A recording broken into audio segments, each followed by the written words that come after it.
Police আপনাকে বিনা গ্রেপ্তারি পরোয়ানায় আপনাকে গ্রেপ্তার করতে পারবে কিনা, এটা সবারই জানা উচিত, সবাই জানা জরুরি। আসলে পুলিশ কখন আপনাকে বিনা পরোয়ানায় বা কোনো ধরনের ওয়ারেন্ট ছাড়াই আপনাকে গ্রেপ্তার করতে পারবে, এই বিষয়টা এখানে একটা নতুন একটা এই যে আপনার ফৌজদারি কার্যবিধি 1898 সালে যে ফৌজদারি কার্যবিধি এটা সংশোধন করেছে সরকার, এবং এখানে নতুন একটা গুরুত্বপূর্ণ তথ্য দিয়েছেন যে পুলিশ কখন আপনাকে বিনা পরোয়ানায় গ্রেপ্তার করতে পারবে। আপনার কাছে যদি আমলযোগ্য অপরাধ আপনি যদি করে থাকেন তাহলে কিন্তু পুলিশ আপনাকে বিনা পরোয়ানায় গ্রেপ্তার করতে পারবে।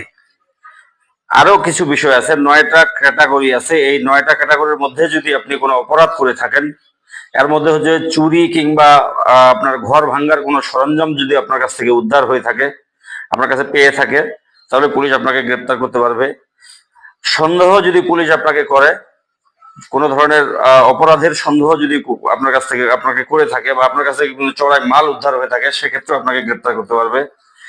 কিংবা আইনে যদি অপরাধী আপনি ঘোষিত হয়ে থাকেন, সেক্ষেত্রেও পুলিশ আপনাকে বিনা পরোয়ানায় গ্রেপ্তার করতে পারবে। আপনি যদি বিদেশে কোনো অপরাধ করে থাকেন, বাংলাদেশের বাইরে কিংবা বাংলাদেশে সংগঠিত কোনো অপরাধ করে থাকেন, তাহলেও কিন্তু পুলিশ আপনাকে গ্রেপ্তার করতে পারবে।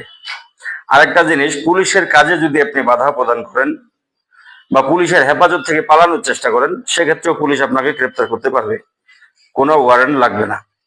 আপনি যদি সশস্ত্র বাহিনী থেকে যদি আপনি পালিয়ে আসেন, সেক্ষেত্রেও কিন্তু পুলিশের কাছে কোনো গ্রেপ্তারি পরোয়ানা ছাড়াই আপনাকে গ্রেপ্তার করতে পারবে। এই 9টা ক্রাইটেরিয়ার মধ্যে বা 9টা ক্যাটাগরির মধ্যে যদি আপনি কোনো অপরাধ করে থাকেন, তাহলে আইনে স্পষ্ট বিধান রয়েছে যে আপনাকে পুলিশ বিনা পরোয়ানায় গ্রেপ্তার করবে।